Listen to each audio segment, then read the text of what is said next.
Hello dear friends, मुझे उम्मीद है कि आप सभी अच्छे होंगे।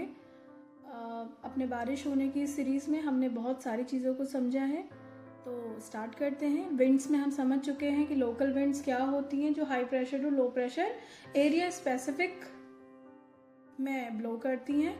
दूसरा हमने समझा था सी एंड लैंड ब्रीज। ये हमने देख लिया था, ये क्यों होता है कि वाटर और लैंड एरिया का डिफरेंशियल टेम्परेचर गेन होने के कारण, गेन या लॉस होने के कारण। फिर उसके बाद हमने थर्ड नंबर पे अब हमें समझना है कि ग्लोबल विंड्स यानी वैश्विक हवाएं like trade winds, western winds, polar winds, व्यापारिक पवनें, पछुआ पवनें, ध्रुवीय पवनें कैसे बहती हैं। लेकिन अब हम वैश्विक हवाओं की बात कर रहे हैं तो हमें विश्व को तो जानना पड़ेगा। We need to know the world. तो अब चलिए वर्ल्ड को कैसे देख पाएंगे अब हम, तो उसके लिए हमारे पास एक मॉडल है जिसको हम बोलते हैं ग्लोब। ठीक है, ग्लोब आपने देखा होगा, उसमें बहुत सारे ग्रिड्स होते हैं, कुछ हॉरिजेंटल लाइंस, वर्टिकल लाइंस, और कुछ वो अपने झुका हुआ भी होता है। तो वो सारी चीज़ें हम किसके माध्यम से अर्थ को समझते हैं, ग्लोब के माध्यम से। It's a model itself.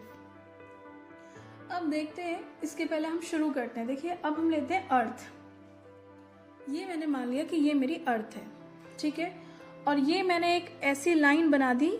अब ये लाइन तो मैं 2D में बना रही हूँ, लेकिन है ये कैसी लाइन, ये सब चल रहा है 3D में।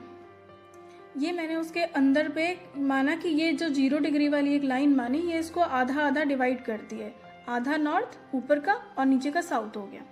ठीक है, अब मैंने उसको डायमीटर मान करके, इस 0 डिग्री लाइन को डायमीटर मान करके एक मैंने सर्कल ड्रॉ करा। अब आप इमेजिन करिए, ग्लोब में बाहर से दिखने वाली 0 डिग्री लाइन जो पूरे उसके सरकमफेरेंस पे घूमती रहती है। अब आप अगर उस 0 डिग्री लाइन को समझ रहे हैं तो उसका मतलब क्या है कि वो पूरा का पूरा एक प्लेन है।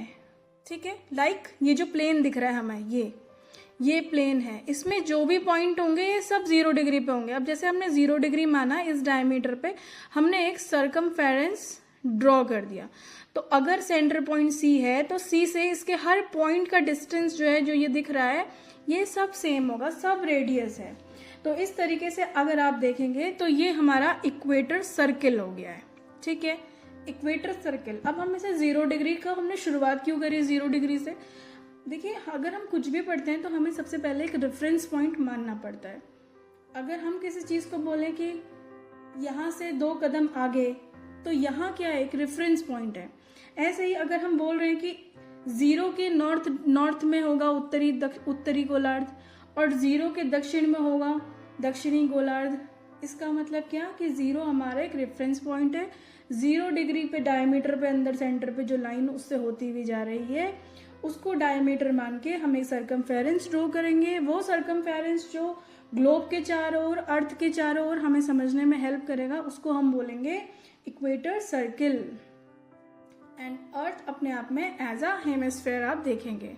ठीक है, अब हम देखते हैं कि अर्थ में 2 तरीके की लाइन दिखती है, एक हॉरिजेंटल और एक वर्टिकल। तो सबसे पहले हम हॉरिजेंटल लाइंस को देखते हैं। ठीक है, हॉरिजेंटल लाइंस को जब हम देखते हैं तो उसको बोलते हैं अक्षांश यानी लैटिट्यूड।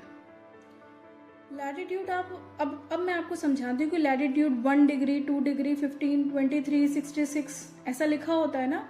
तो आखिर वो 23 और 66 कैसे ड्रॉ हो, या आपको कैसे पता चला कि ये यहीं पे है, ये सारी चीज़ें समझते हैं। चलिए ठीक है, चलते हैं अब आगे कि इक्वेटर सर्किल से अक्षांश किसे कहते हैं। इक्वेटर सर्किल से नॉर्थ या साउथ की ओर लोकेटेड किसी प्लेस का angular distance, means angular distance को अगर आप समझ गए तो आप समझ जाएंगे, आप खुद भी ड्रॉ कर लेंगे किसी भी गोले में कि 1 डिग्री कितना, 2 डिग्री, 3 डिग्री, आप खुद भी ग्लोब बनाने लगेंगे। ठीक है, तो कैसे बनाएंगे कि माना कि ये मेरा अर्थ है,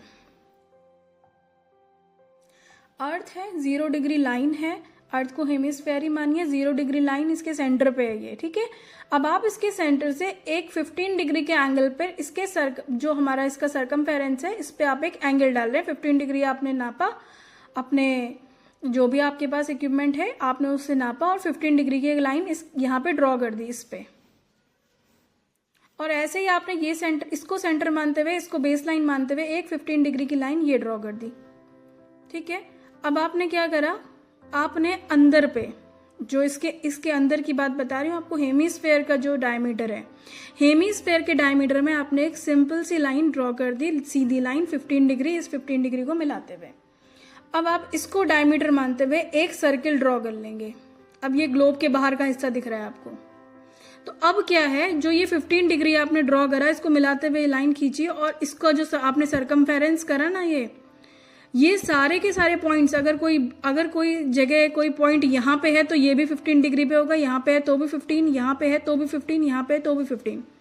ठीक है, आप चाहें तो इसे करके भी देख सकते हैं। तो आपको सेम ही सारे का सारा एंगुलर डिस्टेंस आपको सबका 15 डिग्री ही मिलेगा, आप इस सेंटर से नापेंगे तो। अर्थ के सेंटर से कोई भी एंगल मानते हुए आप जो सरकमफेरेंस ड्रॉ करेंगे वो सभी उस एंगल यानी डिग्री, जिसको आप डिग्री बोल रहे हैं, वही एक्चुअल में अक्षांश है। ठीक है, और जो मैं ये लाइन ड्रॉ कर रही हूँ ना, ये ग्लोब पे, क्योंकि ये तो मैंने सेंटर, अर्थ का सेंटर मतलब हेमीस्फेयर का सेंटर है, और ये जो ग्लोब पे आ रहा है सरकमफेरेंस, बाहर से जो आपको दिख रहा है ये सरकमफेरेंस, इसको बोलते हैं हम लैटिट्यूड लाइन। ठीक है, तो जैसे ये इक्वेटर सर्किल था वैसे ये 15 डिग्री वाला सर्किल है, और इसी को आप क्या बोल रहे हैं, लैटिट्यूड लाइंस। ऐसे करके बहुत सारी लाइन 1 2 3 4 5 6 अप टू 90, और यहाँ से 1 2 3 4 5 6 अप टू 90, इतनी लाइंस हैं यहाँ पे। ठीक है, तो चलिए आगे चलते हैं, देखते हैं कि लैटिट्यूड लाइंस कितनी होती है ग्लोब में। ठीक है, इंपॉर्टेंट कॉन्सेप्ट है, यहाँ पे एक ट्रिक है, इसको थोड़ा ध्यान रखिएगा। तो जैसे मैंने ये माना अर्थ, तो ये 0 डिग्री 1 2 3 लिखा मैंने, लेकिन मेरा थोड़ा सा स्पेस कम है और थोड़ा सा मुझे बड़ा लिखना पड़ा, तो आप उसको माइंड मत करिएगा। ये देखिएगा कि 0 से 90 डिग्री, 0 से 90 डिग्री। ठीक है, और ये 90 डिग्री को आप जो नॉर्थ वाला 90 डिग्री है उसको आप बोलते हैं नॉर्थ पोल, इसको आप बोलते हैं साउथ पोल। अब हम एक बार कैलकुलेट कर लेते हैं। ठीक है, कैलकुलेट करते हैं कि कितनी लाइंस होती हैं।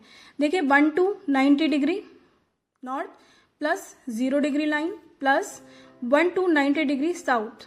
ठीक है, तो देखते हैं 1 to 90 degree north 90, 0 degree line 1 to 90 degree south 90, तो आंसर आ गया 181। ठीक है, बट दिस इज रॉन्ग। अब ये रॉन्ग क्यों है, अगर आप इस 181 पे कभी टिक कर देंगे ना तो वो आपका गलत हो जाएगा। अब उसको समझ लीजिए, क्योंकि ऐसे ही ट्रिकी क्वेश्चंस में सब जगह हम फंसते हैं। तो है क्या ट्रिक, ये है या कॉन्सेप्ट ये है कि जब जैसे जैसे हम ऊपर की ओर जाते हैं तो हम देख रहे हैं कि जो ये सर्किल ऊपर को बनने वाले हैं वो सबके सब धीरे धीरे छोटे होते जा रहे हैं। देख रहे हैं ना आप, सर्किल छोटे छोटे छोटे छोटे छोटे छोटे छोटे होते जा रहे हैं, छोटा होता जाएगा नीचे को सर्कल। अब यहाँ पे आते हुए एक पॉइंट ऐसा आएगा जब 90 डिग्री पे वो सर्कल नहीं बन पाएगा, वो सिर्फ एक पॉइंट रह जाएगा। समझ रहे हैं आप? तो 90 डिग्री पे जब ये सर्कल ना बन के सिर्फ पॉइंट रह जाते हैं, तो 90 डिग्री नॉर्थ और 90 डिग्री साउथ सिर्फ और सिर्फ पॉइंट्स हैं, इसीलिए उसको 90 डिग्री पोल और साउथ को 90 डिग्री साउथ पोल कह दिया है। तो अब आप क्या करेंगे, 181 - 2 कर देंगे। 2 क्यों करेंगे, नॉर्थ और साउथ ये लाइंस नहीं पॉइंट हैं, इसलिए आप 181 - 2 कर देंगे तो 179 लाइंस आ जाएंगी आपके पास, लैटिट्यूड लाइंस। अगर आपको ये समझ में आया तो प्लीज़ इस वीडियो को लाइक शेयर एंड सब्सक्राइब ज़रूर करिए। इसको आगे कंटिन्यू करते हैं अब, ठीक है।